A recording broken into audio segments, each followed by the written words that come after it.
Vous êtes-vous déjà demandé pourquoi cette période festive censée être joyeuse vous laisse un goût amer?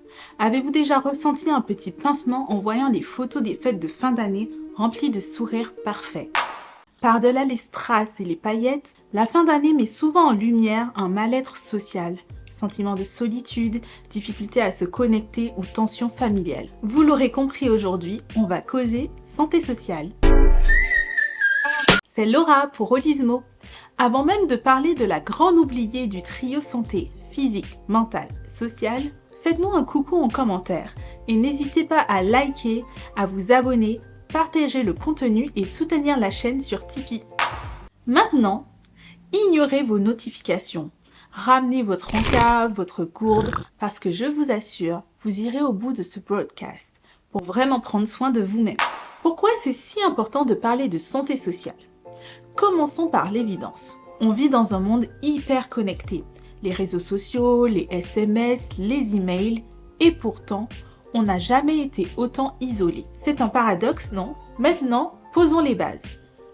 Imaginez Maslow et sa fameuse pyramide. Non, pas besoin de fermer les yeux, on est sérieux. Tout en bas, on a les besoins de base. Manger, dormir, respirer. Ensuite, la sécurité, mais juste au-dessus, il y a le besoin d'appartenance. Voilà où la santé sociale entre en jeu. Pour beaucoup d'entre nous, ce besoin est loin d'être comblé. Et ça se ressent. Imaginez une personne qui a tout. Un job passionnant, un toit et de quoi manger, mais pas un chat à qui parler. Est-ce qu'elle peut vraiment dire qu'elle est en bonne santé globale? Pas sûr. Bon. Toutefois, le modèle de Maslow n'est pas gravé dans le marbre. Selon les cultures, les individus, les priorités changent. Ce qui est crucial pour l'un peut être secondaire pour l'autre.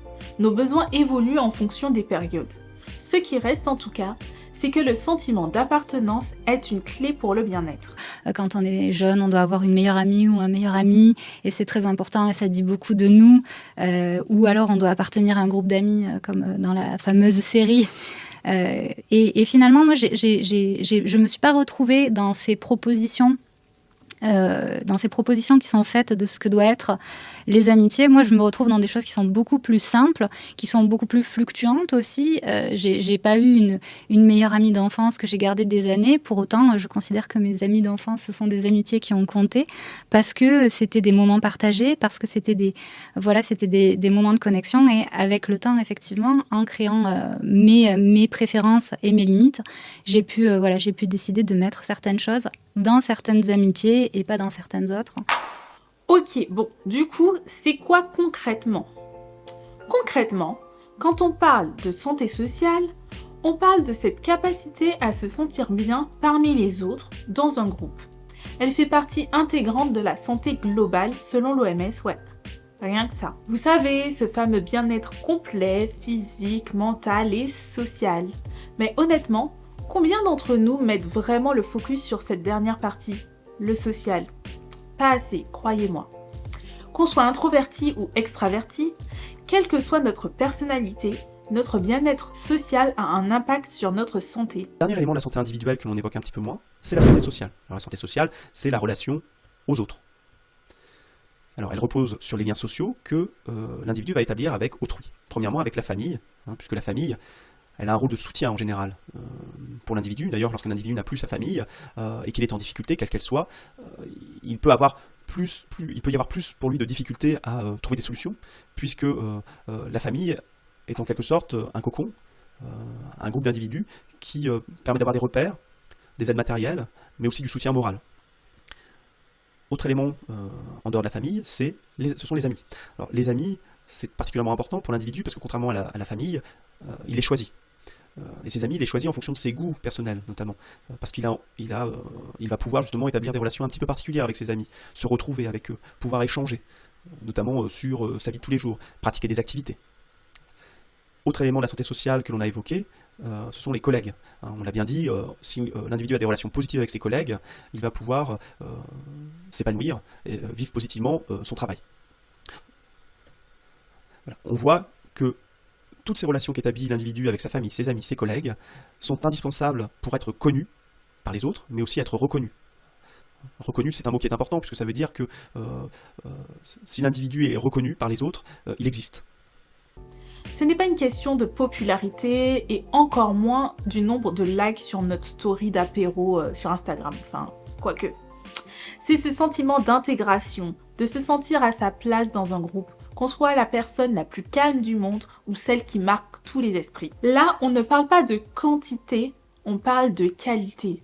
Vous pouvez être entouré de 1000 personnes et vous sentir plus seul qu'un trentenaire sur Tinder un soir de Saint-Valentin. En reliant le principe d'intégration à un principe de santé, vous voyez tout de suite que si votre santé sociale flanche, votre santé mentale et physique ne tarderont pas à envoyer des signaux de détresse. Et là, c'est vraiment pas joli à voir. À l'origine, il y a la société, notre société, dans laquelle vivent des hommes, des femmes, des personnes qui font des études, qui travaillent, qui gagnent leur vie, qui fondent une famille, qui sont propriétaires de leur logement, qui sont en bonne santé. Enfin, ça, c'est la société standard. Sauf que dans la vraie vie, il y a des tas de personnes qui sont hors normes. Des personnes géantes, de petite taille, des riches, des sans-papiers, des personnes maigres, obèses, handicapées physico-mentales, sans domicile, pauvres, sans diplôme, âgés, des gens du voyage, des personnes célèbres, habitant dans des logements précaires, non scolarisés, multipropriétaires, sans emploi, sans revenu, des blacks, des beurs. Bref, toutes personnes qui ont parfois des difficultés à trouver une place adéquate dans la société. Ça s'appelle l'exclusion. L'exclusion sociale, c'est la marginalisation, la mise à l'écart d'une personne ou d'un groupe de personnes en raison d'un éloignement trop grand avec le mode de vie dominant dans la société. Elle est parfois volontaire, mais le plus souvent, elle est subie. C'est pas cool ça, l'exclusion. Tout citoyen ne devrait-il pas disposer d'un revenu digne, d'un logement décent, avec accès à l'énergie et à l'eau, d'une bonne santé et d'une alimentation équilibrée, d'une éducation et d'une instruction ou une formation lui permettant d'accéder à un travail ou à une activité professionnelle librement choisie? Autant de droits fondamentaux auxquels chaque citoyen devrait avoir légitimement accès. Cela s'appelle l'intégration. Encore faut-il qu'il y ait une volonté commune de s'adapter mutuellement, en s'insérant pour les uns et en accueillant pour les autres. La santé sociale dépend de deux acteurs principaux, vous et un groupe. Parce qu'un solo, c'est bien, mais un duo, c'est mieux. Côté individu, vous, il y a deux choses à bosser. Vos valeurs. C'est ce qui vous anime, ce qui vous attire vers certains projets, certaines personnes, et pas d'autres. Ce qui influe votre comportement. Vos valeurs font partie de votre personnalité. Vous n'êtes pas encore au clair avec vos valeurs? Pas grave. Personne n'est né avec un GPS intérieur parfaitement calibré. Mais l'exercice est important pour la suite, car vos valeurs vous permettent de vous positionner avec authenticité dans la vie et poser vos limites avec confiance. Aussi, nos valeurs évoluent avec le temps. Ce qui était important pour nous à 20 ans peut ne plus l'être à 30, 40 ou 50 ans. C'est là que surviennent les ruptures amicales, les ruptures amoureuses, professionnelles et aussi familiales qui sont nécessaires à votre équilibre du moment. À ce moment-là, moi je décide d'arrêter d'être son pote et d'arrêter de le voir en fait. Une décision qui n'est pas du tout la même pour le reste de la bande. Et moi je le vis assez mal parce que j'ai l'impression que la bande le vit comme si c'était une embrouille d'ex. Comme si j'étais sorti avec Victor, qu'on n'était plus ensemble, et bon bah c'est gênant parce qu'il faut pas qu'ils se croisent. Et ça m'énerve à ce moment-là que ce soit un truc qui soit que entre lui et moi. Toute cette fierté de ma bande de potes dont je parlais, bon bah ça s'effondre d'un coup. La bande de potes c'est plus un refuge, ça devient un lieu de conflit. Le deuxième point à bosser, pour l'individu, vous, ce sont les codes sociaux.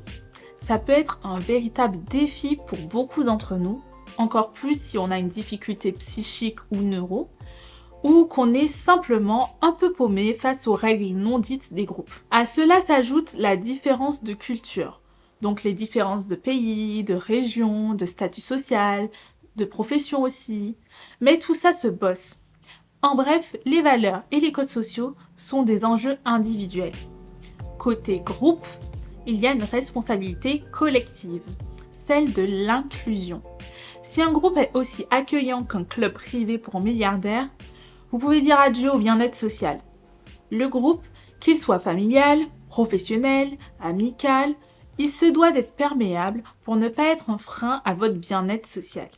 C'est donc une problématique de santé publique qu'il est important d'aborder quand on parle de santé en général. Par exemple, si vous débarquez dans un autre pays, un groupe perméable sera patient avec vous et tolérera le fait que vous massacrez leur langue, cela en attendant que vous progressiez bien sûr. Juste une heure et demie. Une heure. Voilà. L'accent de merde que je cherchais. Merci. Merci beaucoup. Alors, qu'est-ce qui nourrit cette santé sociale? Il y a déjà des interactions de qualité. Pas besoin d'avoir un agenda chargé, juste quelques échanges enrichissants. Avez-vous régulièrement des discussions inspirantes et pas juste des débats stériles? Il y a aussi le soutien social. Qui répond à vos appels quand tout va mal? Avez-vous des contacts à qui parler de vos joies, de vos coups durs? Vous sentez-vous soutenu? En fait, vous pouvez tout à fait être entouré et vous sentir seul parce que vous ne savez pas à qui vous confier. Qui serait à l'écoute? Il y arrive aussi d'être entouré de personnes toxiques pour soi. Il y a aussi l'appartenance à une communauté. Peu importe que ce soit une team de basket ou un club de tricot, du moment que vous partagez vos valeurs dans ce groupe. Les communautés sont des groupes de personnes qui ont des valeurs communes et qui peuvent partager le même sport, le même métier, les mêmes passions, les mêmes objectifs de vie ou même les mêmes difficultés communes. Il y a aussi le sentiment d'utilité. Donner, aider, contribuer. C'est ce qui pousse à s'engager dans l'humanitaire ou à prêter son mixeur au voisin. Un petit geste pour autrui, c'est un grand pas pour votre santé sociale. Il y a aussi le sentiment d'inclusion. Il réside dans le fait d'avoir accès aux opportunités qu'on souhaiterait, aux ressources que l'on souhaiterait. En fait, plus globalement, une communication claire et respectueuse. Évitez les dialogues de sourds et les confrontations inutiles. Personne ne gagne dans un combat de coq verbal, hein. Et ça n'engendre que des ennemis. Ce broadcast ne cache pas une envie sadique de vous remuer le couteau dans la plaie. Il vous sert davantage à tirer votre épingle du jeu. Ce jeu d'échecs géant auquel la société nous fait participer. Entre les déterminants biologiques, les environnements plus ou moins favorables et le contexte socio-économique, il serait déjà à votre avantage de connaître les facteurs protecteurs et les facteurs de risque qui vous maintiennent dans la mouise chaque jour. Les facteurs protecteurs sont des éléments qui vont en faveur de votre bien-être et à contrario, les facteurs de risque sont des désavantages. J'ai déjà abordé une grosse partie du sujet aujourd'hui, donc vous retrouverez la suite dès la semaine prochaine avec une analyse des déterminants et surtout toutes les solutions que j'ai pu rassembler. Ce qu'on retient aujourd'hui, c'est que la santé sociale n'est pas juste un concept. C'est une réalité qui impacte profondément notre santé mentale et physique. Alors maintenant, c'est à vous.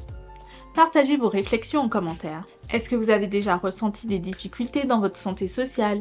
Si oui, comment avez-vous agi? Est-ce que vous avez du soutien? Est-ce que vous vous sentez soutenu dans votre vie? Est-ce que vous arrivez à faire en sorte que vos groupes soient perméables? Est-ce que vous êtes accueillant avec les autres? Allez, je m'arrête là pour aujourd'hui, mais pas vous, hein? Lâchez un commentaire, un like, un partage ou même un salut Laura. Et évidemment, abonnez-vous. Retrouvez le lien Tipeee en description si vous souhaitez soutenir la chaîne. Et nous, on se retrouve très vite pour la suite sur Holismo. Prenez soin de vous et de votre santé sociale. Salut, ciao!